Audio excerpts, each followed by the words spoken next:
This channel does not promote any violent, harmful, or illegal activities. All content provided by this channel is meant for an educational purpose only. এই মুহূর্তে আরো একটা অত্যন্ত গুরুত্বপূর্ণ খবরে নজর রাখতেই হবে। খুন নয়, আত্মঘাতী হয়েছেন পরিযায়ী শ্রমিক আলাউদ্দিন। গলায় ফাঁস লাগিয়ে আত্মহত্যা করেছেন ওই শ্রমিক, এমনই তথ্য উঠে এসেছে ময়নাতদন্তের রিপোর্টে। আলাউদ্দিনের মৃত্যু ঘিরে নৈরাজ্যের অবস্থা সৃষ্টি হয়েছিল বেলডাঙ্গায়। লাগাতার সেই খবর, একদম লেটেস্ট আপডেট আপনাদের দেখিয়েছি। আলাউদ্দিনকে খুনের অভিযোগ তোলে তার পরিবার। বেলডাঙ্গা থেকে একজন অ্যাসিস্ট্যান্ট সাব ইন্সপেক্টরকে ঝাড়খণ্ডের বিশ্রামপুর থানা এলাকায় পাঠানো হয়। সেখানে ময়নাতদন্তের রিপোর্ট দেখে জানা যায় যে আলাউদ্দিনকে ঝুলন্ত অবস্থায় পাওয়া গিয়েছিল। এখন প্রশ্ন হচ্ছে, তাহলে বেলডাঙ্গাতে এভাবে উত্তপ্ত পরিস্থিতি তৈরি হলো কেন? আমাদের প্রতিনিধি কৌশিক এই মুহূর্তে আমাদের সঙ্গে রয়েছেন। কৌশিক, এই আত্মঘাতী পরিযায়ী শ্রমিক আলাউদ্দিনের দেহ ফাঁস লাগা অবস্থায় উদ্ধার হয়েছে, এমনটা সেখানকার পুলিশ জানাচ্ছে। প্রশ্ন হলো, তাহলে বেলডাঙ্গায় কারা গুজব রটালো, কারা অশান্তিতে ইন্ধন দিল? দেখো, একদমই যে তুমি যেমনটা বললে যে ফাঁস লাগায় দেহ উদ্ধার, গলায় ফাঁস লাগা অবস্থায়, এর পাশাপাশি যে ময়নাতদন্তের রিপোর্ট সেখানেও কিন্তু উল্লেখ রয়েছে যে ফাঁস লাগিয়ে মৃত্যু ঘটেছে এবং তার পরবর্তীতে যে মুর্শিদাবাদ থেকে একজন পুলিশ আধিকারিক গেছিলেন, সেখানে জিজ্ঞাসাবাদে এই কোনো খুনের তথ্য পায়নি। এবং তার পরবর্তীতে যে মৃত্যুর ঘটনাকে কেন্দ্র করে গত শুক্রবার যে ঘটনা ঘটেছিল এক সপ্তাহ আগে, সেখানে একটা নৈরাজ্য সৃষ্টি হয়েছিল এবং এখানে উদ্দেশ্য প্রণোদিতভাবেই কিন্তু এই ঘটনা ঘটানো হয়েছিল, যে খুনের অভিযোগ যেটা করা হয়েছিল। তবে পরিবারের পক্ষ থেকে এখনো দাবি করা হচ্ছে যে খুন করা হয়েছে, তবে যে এলাকাবাসীদের মধ্যে যে একটা নতুন যে উস্কানিমূলক তৈরি হয়েছিল এবং সেখানে এই নৈরাজ্যের সৃষ্টি হয়েছিল, কেউ কেউ মনে করছে রাজনৈতিক মদত পিছন থেকে ছিল, যারা এই নৈরাজ্য সৃষ্টি করার চেষ্টা করেছিল, আন্দোলন সৃষ্টি করার চেষ্টা করেছিল। আন্দোলনের পরবর্তীতে কেউ কেউ এই নৈরাজ্য উস্কানি দিয়েছে এবং সেই উস্কানিতে এরকম ঘটনা ঘটেছে। তবে এখনো পর্যন্ত রাজনৈতিকগতভাবে কেউ এই দায় না নিলেও এই ঘটনার পিছনে যে রাজনীতি রয়েছে সেটা স্পষ্টই। একেবারেই তাই কৌশিক, অনেক ধন্যবাদ তোমাকে। খুন নয়, আত্মঘাতী বেলডাঙ্গার পরিযায়ী শ্রমিক আলাউদ্দিন। সাংবাদিকদের জ্ঞান দেন, আইনের পাঠ পড়েন সুপার। বেলডাঙ্গার হিংসার তদন্ত কতদূর, এবার কি জানাবেন এসপি? কারা গুজব ছড়িয়ে দুদিন ধরে অবাধে তাণ্ডব চালালো, কত দ্রুত সেই সব দোষীদের গ্রেপ্তার করবে পুলিশ? এই প্রশ্ন তুলছে TV9 বাংলা। चौकीदार एक रघुनाथ राव, जो हम लोग थाना का चौकीदार है, और एक इंसाफ और कासिम, पश्चिम बंगाल के कबाड़ में रहने वाले हैं। उन लोगों के साथ उसको नाम से भेजा गया। हम लोग साथी थे, जी थे जी साथ। तो कुछ आपने क्या पाया? हम लोग समीक्षा रिपोर्ट तैयार करने में पूरा बॉडी को देखे, उसमें कोई निशान, कोई घाव नहीं था, कोई नहीं था, पुराना घाव का निशान ठेवना में था, पाए में उसको लिखा गया निशान क्या है इसमें। कोई ब्लड वगैरह कोई से निकला होगा? कोई जी भी निकला हुआ था। तो आपका वो जो मृत्यु संशय में क्या लिखा आपने? वो हमने लिखा समीक्षा रिपोर्ट में तो लोग बता फांसी लगाने की बात लिखा गया। কার্যত এই মুহূর্তে পশ্চিমবঙ্গের বিশেষ কিছু এলাকায় মুখ্যমন্ত্রীর প্রশাসন নিয়ন্ত্রণ হারিয়ে ফেলেছে। বিভাজনের রাজনীতি, সাম্প্রদায়িকতার রাজনীতি, ধর্মান্ধ মৌলবাদের কাছে আত্মসমর্পণ, এবং সবচেয়ে বড় বিষয় হচ্ছে এই ক্রমবর্ধমান র্যাডিক্যালাইজেশন।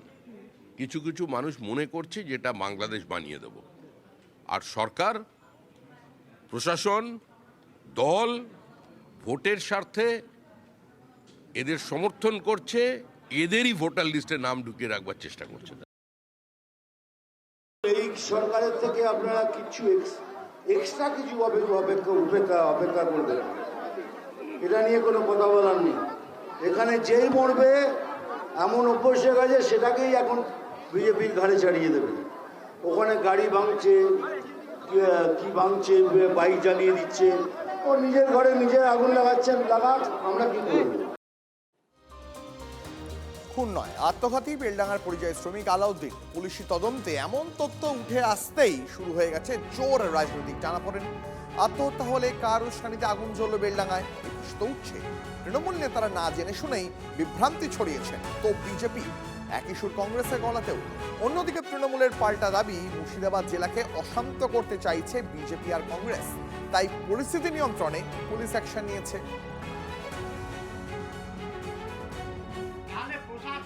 জেনে শুনে কিভাবে এই অরাজকতা চলতে দিল? আজকে যে অরাজকতা যারা করেছে তাদের জন্য দায়ী কে? আমাদের বহরমপুরের সাংসদ ইউসুফ পাঠান তাহলে কি না জেনে শুনে নাটক করতে গিয়েছিলেন ওই বাড়িতে? বিজেপি মেরেছে, আরএসএস মেরেছে, এইভাবে তৃণমূলের নেতারা যে বাজার গরম করে উস্কানি দিয়ে জিহাদিদের দিয়ে যে বেলডাঙাতে তাণ্ডব ঘটালো, তাকে ধিক্কার জানায়। তাহলে শুধু শুধু বেলডাঙাতে তাহলে আগুন করুন, শান্ত করার বদলে পরিবেশ কিন্তু অশান্ত করে তুলছে প্রশাসনিক অদক্ষতার জন্য। প্রশাসন বলবে আমাদের উপরে উপরওয়ালার চাপ আছে, সে তো আছে। এই ঘটনায় সরকারের আরও নীতিবাচক পদক্ষেপ করা উচিত ছিল, যা তারা করেনি। আগামী দিনে বেলডাঙাকে নিয়ে নতুন করে ভাবনা করা উচিত। বিজেপির মদতে এই রাজ্যেও এই মুর্শিদাবাদ জেলাও তারা করছে, তার প্রমাণ হয়েছে। কারা এগুলো করেছে তারা অ্যারেস্ট হয়েছে। সেখানে কংগ্রেসেরও আছে, মিমেরও আছে, অনেক আছে এরকম যারা এই মুর্শিদাবাদ জেলাটাকে অশান্ত করতে চাইছে। হ্যাঁ, তারা অ্যারেস্ট হয়েছে।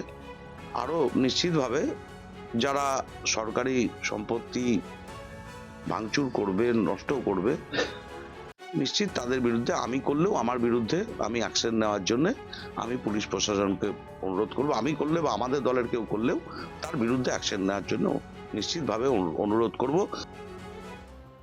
পুলিশ জানিয়েছে আত্মহত্যা, কিন্তু মানতে নারাজ বেলডাঙার নিহত পরিযায়ী শ্রমিকের পরিবার।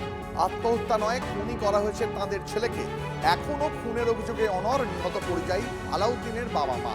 ময়নাতদন্তের রিপোর্ট মেনে নিতে নারাজ পরিবার। আমার ছেলেকে আমরা দেখছি তো সে মেরে ঝুলিয়ে দিয়েছে। পূর্ণাথের পিঠে দাগ ছিল, ওখানে মায়ের দাগ ছিল। মায়ের দাগ ছিল? হ্যাঁ, এখানে দেখেছিলেন? এখানে দেখেছিলাম। গলায় ফুটেছিল, ডাক্তারের পর গলায় দড়ি দিয়ে মারা গেছে, সব ভুল বলেছে। আমরা তো দেখছি মায়ের দাগ, আর সারা দুনিয়ায় তো মারছে মানুষকে। আপনার কি চাইছেন এখন?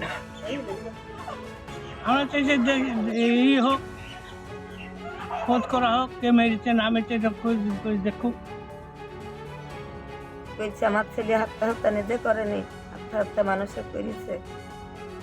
কিন্তু আমাদেরকে সব সহ্যই করতে হবে, তাই এখনো কিছুদিন তদন্ত করতে বলতে হবে সরকারকে।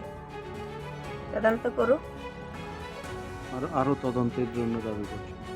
হ্যাঁ, তাকে ধরুক। হ্যাঁ, আমার জামাইকে হুমকি দেখাচ্ছে, ভয় দেখাচ্ছে, আধার কার্ড দেখাচ্ছে, পাসপোর্ট দেখাচ্ছে, তুই থাকার তুই চলিয়া যা বলেছে। আমার জামাই রাত্রে শুয়ে থাকতো, ধপধপ করে মানুষ এসেছে গেটছে, আমার জামাই বুঝতে পেরেছে। তারপরের দিন এসে গেটে থাবড়ালছে, তা আমার জামাই বুঝতে পেরেছে, হুমকারি দিয়েছে আমার জামাইকে। আমার জামাই কোনোদিনই আত্মহত্যা করার লোক নয়, আমার সোনার মতন জামাই। আমার এক করে সোনার ওজন করা হবে, আর এক করে আমার জামাইয়ের ওজন করা হবে। আমার জামাই কোনদিন এটা বিশ্বাস করবেই না কেউ, আমিও করবো না। কিন্তু আপনাদেরকেও কেউ শুধু দেখবেন আমার ছেলে ঝামেলা কাজের ছেলে লাই আত্মহত্যা করেনি, এইটা পুলিশ অন্য করে সাজা চাইছে।